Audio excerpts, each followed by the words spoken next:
Good morning, কেমন আছেন সবাই? আশা করছি ভালো আছেন। আমিও ভালোই আছি। আমার আরও একটা নতুন ব্লগে আপনাদের স্বাগত জানাই। তো সকালবেলা ঘুম থেকে উঠেছি, আজকে অনেকটা দেরি করে উঠেছি, কেন মেয়ের আজকে ছুটি, ফ্রাইডে আজকে গুরু নানকের জন্মদিন, তার জন্য স্কুল ছুটি। এখন 11টা বাজতে যায়। উঠেছি 10টার সময়। তারপরে এই যে একটু ডাব কাটলাম, কালকে যেটা কিনে নিয়ে এসেছিলাম। এক্ষুনি এই যে দুধ দিয়ে গেছে, মেয়েকে দুধ কর্নফ্লেক্স খাওয়াবো, এটা এখন খাই।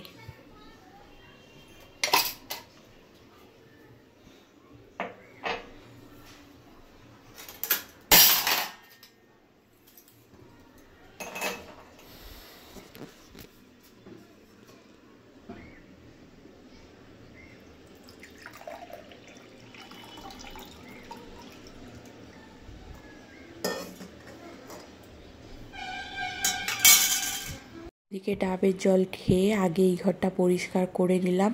এই খাট ফাট বেড কভার সব ঝেড়ে ঝুড়ে একদম মুছে নিয়েছি, কেন মেয়েকে পড়াতে আসবে, এক্ষুনি চলে আসবে। তো ওইদিকে মেয়েকেও খেতে দিয়েছি, তারপর এই ঘরটা পরিষ্কার করেছি। আর এই জানালাতে আমার মেয়ে পার ডে যে কী করে রাখে না, সব মুছে পরিষ্কার করে রেখেছি, ওকে এখন পড়াতে আসবে। তো আবারও ব্যাক করলাম অনেকটা টাইম পর, এখন বাজে 1:10।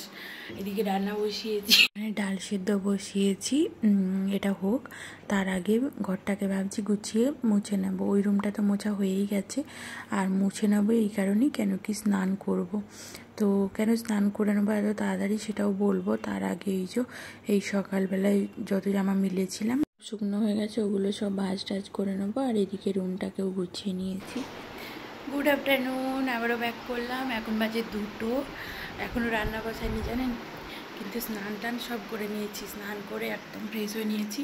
এখন একটু পুজো করব, পুজো করে তারপর আজ সেদ্ধ করব।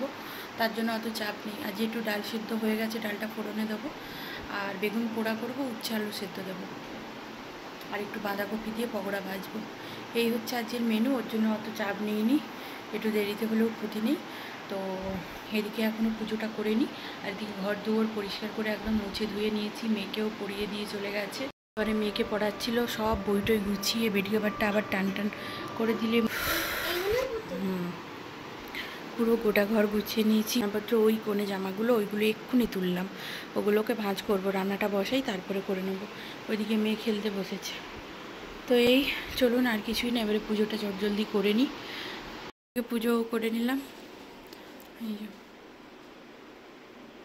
পুজো করে নিয়েছি। চলুন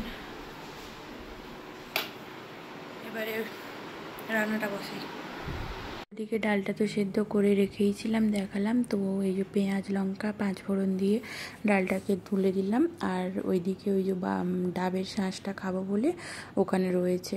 আর এদিকে এক সাইডে বেগুন পোড়াটা বসিয়ে দিয়েছি, দুদিকে দুটো হচ্ছে, ওর জন্য তাড়াতাড়ি হয়েও গেছে। এদিকে ডালটা নামিয়ে ওই যে উচ্ছে আর আলুটা সেদ্ধ বসিয়ে দেবো, তাহলেই হয়ে যাবে। তারপর তো পকোড়াটা একটু শেষেই ভাজবো, তার জন্য একটু বেশি করে পেঁয়াজ কুচিয়ে নিচ্ছি, একটু বেগুন পোড়াতে মাখাবো, আর বেশ খানিকটা একটু পকোড়াতে দেবো। যদিও বেশিটা পেঁয়াজ লাগবে না, কেন কি বাঁধাকপি দিয়ে পকোড়া করব। তো প্রথমে ভেবেছিলাম শুধু বাঁধাকপি দিয়ে করব, তারপর না ওই কয়েকটা চিকেন রয়েছে, মানে সলিড পিস তো খাই না, তার মধ্যেই কয়েকটা রয়েছে। তো ভাবছি ওটা দিয়েই করে দেবো, যেহেতু মাছ মাংস কিছুই বাড়িতে নেই, মানে রান্নাও হয়নি। তো তার জন্য ওটা দিয়ে হলে আমার মেয়েটা খুব ভালো খেয়ে নেবে। আমরা তো বেগুন দিয়ে উচ্ছে আলু সেদ্ধ দিয়ে খুব ভালো খেয়ে নেবো, ওর জন্য না ডালটা ছাড়া আর কোনো মেনু সেইভাবে হয়নি। তার জন্যই ভাবলাম যে তাহলে চিকেনটা দিয়ে একটু পকোড়া করে নেবো। আর এই যে আমার ওইদিকে ডালটা নামিয়ে বেগুনটাকে একটু শিফট করে নিলাম, কেন উল্টাতে আমার সুবিধেই হবে। আর ওই দিকটাতে আমি প্রেশার কুকারে বসিয়ে দিলাম। আর তারপরে এই যে পেঁয়াজ আর লঙ্কাটা আলাদা করে নিয়ে নিলাম। এইদিকে পকোড়ার জন্য ওই ম্যারিনেশনটা করব। আর ওই যে তখন বললাম না তাড়াতাড়ি স্নান করার কথা, অ্যাকচুয়ালি কদিন ধরে না কি হচ্ছে, আমার অনেকটা লেট হয়ে যাচ্ছে স্নান করতে। আর সেই সন্ধ্যের পরটা থেকে আমার প্রচণ্ড ঘাড়ে ব্যথা করছে, যন্ত্রণা হচ্ছে। ঠান্ডাটা যা পড়েছে, এই যন্ত্রণাটা আবার বেশি বাড়লো। গরমকালে ছিল না এক রকমের। তো যাই হোক, ওর জন্য সব কাজ করার আগে ভাবলাম ঘরটাকে মুছে গুছিয়ে নিই, তারপর স্নান করে রান্না বসাবো। এবার থেকে একটু তাড়াতাড়ি করে স্নান করে নিতে হবে, কেন ঠান্ডাটাও পড়ে যাচ্ছে, শরীরটাকে তো বাঁচাতে হবে। তো তারপর এই যে এদিকে পকোড়ার জন্য ম্যারিনেশনটা করে নেবো বলে চিকেন পকোড়ার যে ম্যারিনেশনের যেগুলো দিলাম, প্রথমে তো পেঁয়াজ লঙ্কা দিয়েইছিলাম, তারপর দিয়ে দিলাম বাঁধাকপি। অ্যাকচুয়ালি গতকাল রাতে ভাবছিলাম যে বাঁধাকপি দিয়ে চিকেন পকোড়া করব, তো ওর জন্য কুচিয়েও ছিলাম। তারপর আবার কি মনে হলো আর ইচ্ছে করলো না বলে রেখে দিয়েছিলাম, তো ওর জন্য ওই বাঁধাকপিটাই কোচানোটা দিয়ে দিলাম। আর তারপর দিলাম একটু ময়দা, আমার কাছে বেসনটা শেষ হয়ে গেছে তাই ময়দা যেটুকু ছিল ওটাই দিয়ে দিলাম, আর দিয়েছিলাম চাল গুঁড়ো, তারপর হলুদ আর কাশ্মীরি মির্চ আর লবণ আর একটু জিরের গুঁড়ো দিয়েছিলাম। পকোড়াটা দারুণ খেতে হয়েছিল। ময়দা দিয়েছি বলে খারাপ হয়েছে সেরকম কিন্তু না, ময়দাতেও খারাপ লাগে না, দারুণ মুচমুচেও হয়, কোনো প্রবলেম হয় না। তো যাই হোক, এইদিকে এই যে চিকেনটাকেও কিউব কিউব করে ছোট ছোট কেটে নিলাম, অনেকগুলো বড় বড় পিস ছিল। তো ভালো করে এবার একটু ম্যারিনেট করে এটাকে ঢেকে রেখে দেবো খানিকক্ষণ, তাহলে বাঁধাকপিটা নরম হয়ে গেলে আরও বেশি ভালো লাগবে। তো যাই হোক, এদিকে প্রেসার কুকারেও সিটি পড়ে গেছে, ওইদিকে বেগুনটাও আমার পোড়া হয়ে গেছে। এই বেগুন পোড়া না হিটারে খুব ভালো হয় জানেন তো। আমি যখন আগে জগদ্দলে থাকতাম তখন আমার ওখানে হিটার ছিল, আমি হিটারে বেগুন পোড়া করতাম, খুব সুন্দর হতো। গ্যাসে যেরম গ্যাসে না সরি উনুনে যেভাবে পোড়া হয় সেইভাবেই হিটারে হতো, কিন্তু এখন তো আর নেই, এখন তাই গ্যাসেই বাধ্য হয়ে করতে হয়। গ্যাসে করলে এই বার্নারের মুখগুলো জাম হয়ে যায়, তার জন্য একটু প্রবলেম হয়। তো যাই হোক, এই যে গরম গরম ছাড়িয়ে নিচ্ছি, গরম গরম বেগুনটা ছাড়িয়ে নিলে না খুব ভালো ছাড়ানো হয়ে যায়। আর প্রথমে ভেবেছিলাম যে মাখবো না, হাজব্যান্ডই মাখবে, কেন আমি মাখলেই আমার হাতটা চুলকোবে। তো তারপর ভাবলাম থাক গরম গরম মেখেই নিই, তো ওর জন্যই ভালো করে মেখে নিলাম। নেওয়ার পরে ভালো করে একটু সাবান দিয়ে হাত ধোয়ার পর একটু সর্ষের তেল মেখে নিয়েছিলাম, তো দেখলাম যে হাতটা চুলকোয়নি আমার। মানে আমি যখনই বেগুন হাত দিয়ে মাখি না খুব চুলকোয় হাতে।